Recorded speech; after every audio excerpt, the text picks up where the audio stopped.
안녕하세요. 은퇴살이 40년 해법 찾기를 고민하는 고갈TV 이종범입니다. 퇴직 후 주택을 갖고 있느냐 없느냐, 연금 자산이 많으냐 적으냐, 퇴직했음에도 불구하고 일할 곳이 있느냐 없느냐에 따라서 노년기 삶의 질은 달라집니다. 그래서 오늘은 노후소득 관점에서 주택과 연금이 노후 생활에 어떤 영향을 미치는지, 또 연금 소득과 관련해서 알고 있어야 할 6가지를 살펴보도록 하겠습니다. 편의상 주택과 연금 보유에 대한 조건을 4가지로 나누어서 살펴보겠습니다. 첫째, 자가주택을 보유하고 있고 연금 자산도 많이 보유한 퇴직자입니다. 이런 경우는 일반적인 퇴직자들이 가진 조건은 아니죠. 그렇지만 어떤 이유에서든 주택을 보유했고 연금 자산까지 많이 준비한 상태라면 노후 준비 측면에서는 매우 잘한 일이 될 수 있습니다. 다만 60세에서 65세 구간에 발생하는 연금 공백기를 간과하지 말아야 합니다. 그러므로 이 구간을 어떻게 대처할 것인지 고민할 필요가 있겠죠. 준비된 연금 자산 중에서 이 구간에 인출할 수 있는 연금이 무엇인지 점검하고 어떻게 인출하면 좋을지 연금 인출 계획을 세워보세요. 또 직장에서 지역사회로 주 활동 무대가 바뀌는 만큼 지역사회에 적응하면서 가치 있는 활동을 위한 계획을 세우는 것도 매우 중요합니다. 허리띠를 푸르고 안심하지 말고 노후 40년을 알차게 보낼 수 있도록 일과 건강, 관계적 측면에 대해서 고민해 보는 게 좋을 것 같습니다. 둘째, 자가주택을 보유했지만 연금 자산이 부족한 퇴직자입니다. 50대 이후에 가장 일반적인 유형이라고 할 수 있습니다. 하지만 연금 자산이 부족한 것은 노후 생활비 압박을 가져올 수 있는 만큼 노후 생활비가 어느 정도 소요되는지 미리 계산해 볼 필요가 있습니다. 그리고 자산이 주택이나 부동산에 묶여 있는 경우가 대부분이기 때문에 유사시에 주택을 현금화하는 과정에서 손실을 볼 수도 있는 만큼 주택 활용 방안을 미리 모색하는 것도 좋습니다. 가령 주거지를 이전하거나 축소해서 부족한 노후 생활비를 해결할 수 있고 더 나이가 많아지면 주택연금을 신청하는 것도 좋은 방안이 될 수 있겠죠. 셋째, 임차주택에 살고 있지만 연금성 자산이 많은 퇴직자입니다. 이런 경우에는 노후 생활비 부담은 없겠지만 주거 불안이 예상이 됩니다. 자칫하면 전 월세값 상승 시에 연금을 받아서 주거 유지비로 쓰는 일이 벌어질 수 있는 만큼 대비책이 필요합니다. 가장 좋은 방법 중 하나는 퇴직 후에도 일손을 놓지 않는 것이겠죠. 그리고 연금으로 노후 생활비를 해결하고 근로소득으로 주거 불안 위험을 대비하는 차원에서 저축하는 것도 좋은 방안이 될 수 있습니다. 넷째, 임차주택에 살고 있으면서 연금성 자산까지 매우 부족한 퇴직자입니다. 이런 경우가 총체적 위기에 해당합니다. 노후 생활이 가장 위험한 퇴직자의 전형이라고 할 수 있으니까요. 이런 상황에 처한 퇴직자 중에 상황 반전을 위해서 무리하게 사업에 뛰어드는 예가 많은데 정말 위험합니다. 기름통을 짊어지고 불구덩이로 뛰어드는 격이니까요. 이럴수록 냉정한 선택이 요구됩니다. 재취업을 위한 준비는 기본 중에 기본으로 선택의 여지가 없습니다. 아무리 힘들어도 국민연금 보험료를 납입해야 하겠죠. 최소한 10년은 가입해야 국민연금을 수령할 수 있으니까요. 어떤 방식이든 10년을 채워야 한다는 당부를 드리고 싶습니다. 이런 상황에서는 원하든 원하지 않든 일하는 노후가 가장 좋은 선택지가 될 수 있습니다. 그러려면 건강관리는 필수겠죠. 건강 때문에 일하는 것도 막혀버리면 노후 파산으로 가는 열차를 타야 하니까요. 지금까지는 주택을 연금 자산의 정도에 따라 어떤 고민이 필요할지 알아보았습니다. 물론 주택 보유와 연금 자산만으로 노년기 삶의 질이 결정되는 건 아닙니다. 노후 건강이란 변수가 존재하니까요.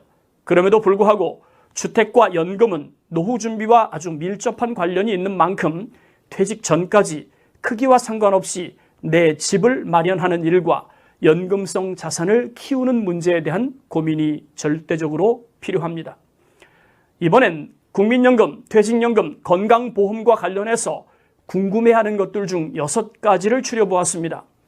첫째, 현재 만들어지고 있는 연금 자산이 어느 정도인지 파악하려면 어떻게 해야 하는지 살펴보겠습니다. 연금 자산을 파악하는 일은 지극히 당연한 일입니다. 그래야 희망하는 노후 생활비를 확보하는데 부족한 면을 보강할 수 있으니까요. 내가 받을 수 있는 연금이 어느 정도인지 파악하는 사이트는 몇 번 제가 말씀을 드렸는데 가장 손쉽게 할 수 있는 것은 내 곁에 국민연금 사이트와 금융감독원이 마련한 통합연금 포털을 추천합니다. 둘째, 60세가 되기 전에 퇴직을 했어도 60세까지는 국민연금 보험료를 납입해야 하는 것입니다. 국민연금 의무 가입 기간은 만 60세까지죠. 그러므로 60세 이전에 퇴직했더라도 지역 가입자로 전환된 국민연금 보험료를 납입해야 합니다. 이때 별다른 소득이 없어서 국민연금을 납부할 여력이 안 된다면 국민연금공단에 납부 예외 신청을 하셔야 합니다. 그러면 납부 예외 기간 국민연금 보험료를 납입하지 않아도 되니까요. 그렇지 않으면 여러 가지 피해가 발생을 합니다. 국민연금 납부 예외 신청과 관련해서 따로 말씀을 좀 드리겠습니다. 셋째, 과거에 일시금으로 국민연금을 수령한 적이 있다면 다시 반납해서 국민연금액을 키울 수 있습니다. 방법은 반환 일시금으로 받은 금액을 반납하면 되는데요. 국민연금공단에 알아보면 이자를 포함해서 얼마를 반납하면 되는지, 또 반납하면 연금이 얼마나 늘어나는지 상세하게 알려주니까 희망하시는 분들은 반환 일시금 반납을 제한합니다. 그 이유는 반환 일시금을 받았던 시점에 적용했던 소득 대체율을 적용하기 때문에 연금 수령액이 크게 늘어나기 때문이죠. 그러므로 여건이 되면 꼭 반납하시면 좋겠습니다. 단, 보험료 납입 기간이 1년이 채 안 남았다면 최장 3개월 분납만 가능합니다. 그게 아니면 일시금으로 반납을 하거나 최장 24개월 분납이 가능하다는 것도 알아두시면 좋겠습니다. 네 번째, 퇴직 후 최초 건강보험료가 너무 많다면 국민건강공단에 임의 계속 가입 신청을 하세요. 직장 가입자일 때는 급여 기준으로 회사와 내가 각각 50%씩 보험료를 부담했지만 내가 보험료 전액을 납입하는 지역 가입자는 소득은 기본이고 더하여 재산에도 보험료를 부과하기 때문에 국민건강보험료 부담이 커질 수 있습니다. 그러므로 퇴직 후 첫 번째 건강보험료 고지서를 받아보시고 직장 가입자일 때보다 많으면 지체하지 말고 임의 계속 가입을 신청하세요. 그러면 퇴직하고 3년 동안 직장 가입자일 때 내었던 보험료를 납입할 수 있으니까요. 다만 신청 기한은 지역 가입자가 된 이후 최초로 고지받은 보험료 납입 기한에서 2개월까지인 것만큼은 절대 놓치지 마시기 바랍니다. 다섯째, 퇴직급여를 일시금으로 받는 것과 연금으로 받는 것은 어떤 차이가 있을까요? 퇴직급여는 퇴직금과 퇴직연금을 통칭하는 것으로 퇴직연금 가입자가 일시금을 선택하면 회사에서 퇴직소득세를 원천 징수하고 남은 금액을 지급합니다. 반면에 IRP 계좌로 이체를 원하면 퇴직소득세를 떼지 않고 전액을 받은 다음 연금으로 수령할 때 연금소득세를 부과하는 차이가 있습니다.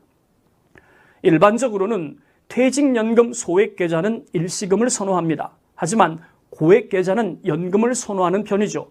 퇴직소득세를 결정짓는 요소는 퇴직급여의 크기와 계속 근로하는 기간으로 도표에 나타난 것처럼 퇴직급여가 많거나 근로기간이 짧다면 세금이 늘어나니까 잘 살펴보시고 선택하시면 좋겠습니다. 여섯째, 정년퇴직자도 구직급여를 받을 수 있습니다. 구직급여를 받는 조건은 크게 4가지인데요. 첫 번째, 18개월 동안 고용보험 가입기간이 180일 이상이어야 합니다. 둘째, 근로의사와 능력이 있어야 하겠죠. 셋째, 재취업 활동을 적극적으로 했음에도 불구하고 취업이 안 된 상태라야 합니다. 넷째, 정년퇴직처럼 비자발적 퇴직자라야 하겠죠. 통상적으로 구직급여 지급액은 퇴직 이전에 평균 임금의 60% 수준에서 정해진다고 보면 될 것 같습니다. 오늘은 주택과 연금 자산이 많고 적음에 따라 노후에 어떤 위험이 예측되는지 살펴보았습니다. 화면에 보이는 것처럼 주택과 연금 보유 자산이 어떤 유형에 가까운 상황인지 점검해 보시고 예상되는 위험을 선제적으로 대응하는 준비가 필요할 것 같습니다. 그리고 또 한 가지는 연금과 관련해서 많이 궁금해하는 것들 중 6가지를 추려보았습니다. 첫째, 내 곁에 국민연금 통합연금 포털 사이트로 나의 연금 자산을 알아보세요. 둘째, 60세 이전에 퇴직을 했어도 60세까지는 국민연금 보험료를 납입해야 하는데요. 보험료 납입 여력이 안 되신다면 납부 예외 신청을 하는 것 절대로 잊지 마십시오. 셋째, 과거에 국민연금을 일시금으로 수령한 적이 있다면 다시 반납해서 국민연금을 키우는 방안을 고민해 보세요. 넷째, 퇴직 후에 첫 번째 고지된 건강보험료가 직장에 가입했을 때보다 많으면 2개월 이내에 이미 계속 가입 신청을 하면 직장에서 납입했던 보험료로 3년간 납부할 수 있으니까 참고하십시오. 다섯째, 퇴직급여 수령 방법은 일시금과 연금 중에서 선택할 수 있는데 통상적으로 소액계좌는 일시금을, 고액계좌는 연금을 선호한다고 말씀을 드렸습니다. 여섯째, 구직급여를 받기 위한 조건 4가지도 잊지 마세요.